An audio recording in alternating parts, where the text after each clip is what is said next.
This next step is preparing the corners for wrapping, and I've got a cross section of the stretcher bars we're using. Like I say, these are Fredericks. When you place a cut, I place a diagonal cut like this. It's actually a miter cut, and I use that miter on the frame as kind of a guide as to the direction of that cut. But it is possible to start that cut too close, and if you do that, you're going to expose some of the wood on the front side of this stretcher bar. So what I try to do is I try to stay at least, in this example, I try to stay at least that far away when I start my corner cut.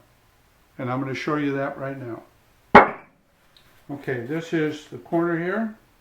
We bring in the X-Acto knife, and I place this down here, and I place the leading edge of the X-Acto knife about that distance away, pull it over, push it down, and I use that as a line when I pull it away. Again, same thing, staying about 1/8 of an inch away, which is the radius of that turn, push it through, pull it away. Staying about 1/8 of an inch away, push it through, pull it away.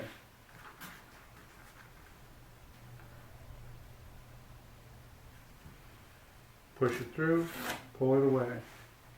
Okay, we're done with the X-Acto knife. Okay, because this is a landscape project, what I usually do is I will wrap, at least the first portion of the wrap will be the top and the bottom margin, and I'll show you why that is a general rule that you want to stick to. So I'm going to come along here and I'm going to prepare the top and the bottom for the wrap. I'm going to come along and I'm going to place a cut about like so. What I just did is I stayed about a 1/16 of an inch, because this is a small radius. I stayed about a 1/16 of an inch away from the wood. And I'm going to do the other side here.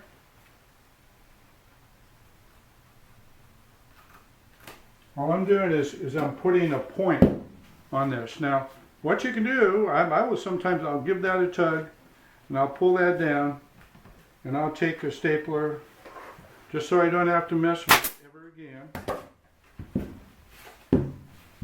And just put a little tug on it. One of these days I'm going to staple my finger. This is something you want to be real careful with. So anyway, this is the first margin that I wrapped. I'm gonna do this by hand.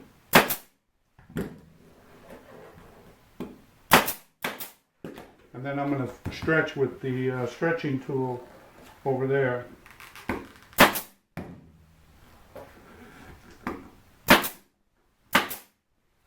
So that takes care of that. So to do this other side, you come in here with the tool, and because the fulcrum doesn't cover the full width of the jaws, you can get these jaws into the corner, and you notice how the jaw plate is well past the corner over here. Oops, I forgot something. I've got to cut this off.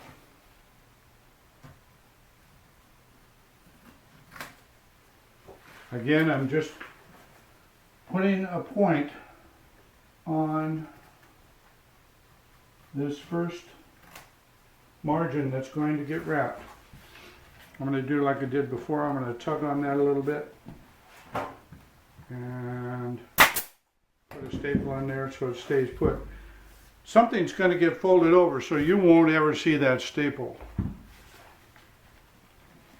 Tug on that. You'll see that. You'll see why in just a moment. So now I can bring in the stretching tool, and again, being kind of careful not to overstretch it.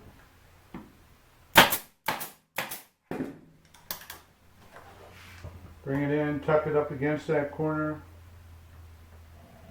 staying away from as best you can, laying it down.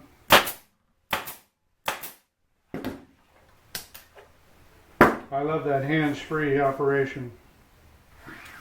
Now, because we're going to be wrapping the sides here, I want to get rid of this excess.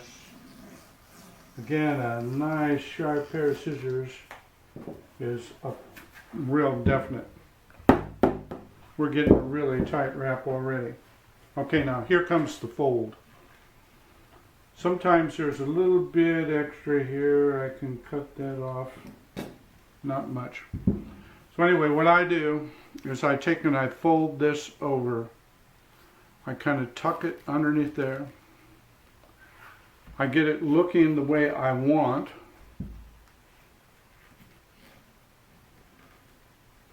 Like so. And then I take a sliver of this edge and I cut it off. It's just a tiny sliver. And what you're doing is you're marking your next cut.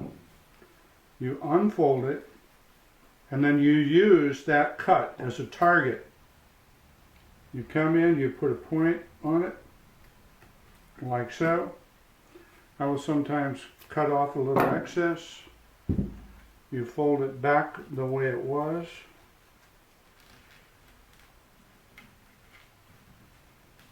Like that. I'm going to take just a little bit more off of there.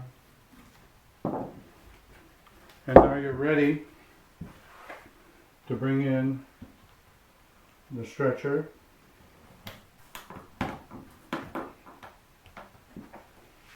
I got a little bit too tight. Get it to lay down.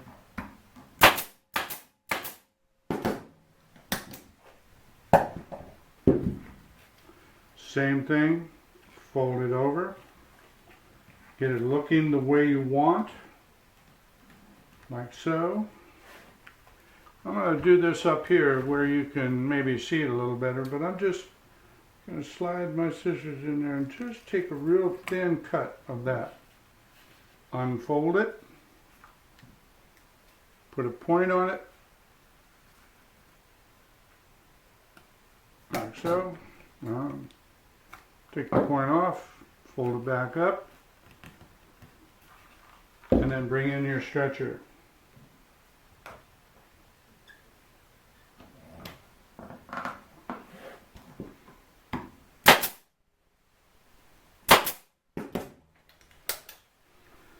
Okay, this is the way I finish off the back side of my canvases.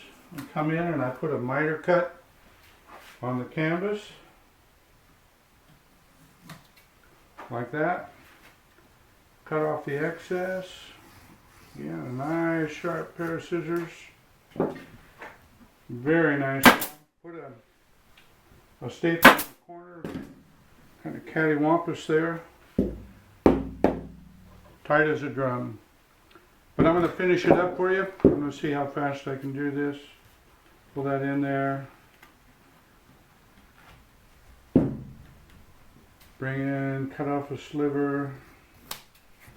Open it up. Take the point off. Fold it over. I'm going to take just a little bit off of this first fold. I'm going to bring the canvas pliers in.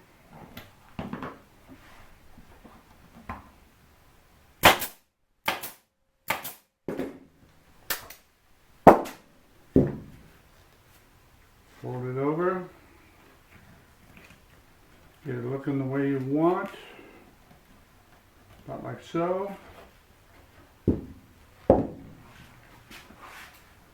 Cut a sliver off of there to mark your next cut. Unfold it.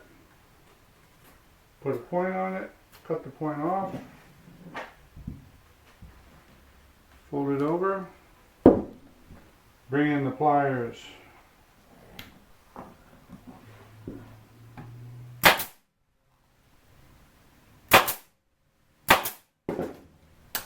Okay, notice how easy that is to perform that release. It's worth the extra shillings just for that feature. Put in the miter cuts, cut out the excess, and there you have it. Except one little staple, just not absolutely necessary, but it's kind of insurance to make sure that the canvas lays flat against the wall. And there you have it. Tight as a drum. And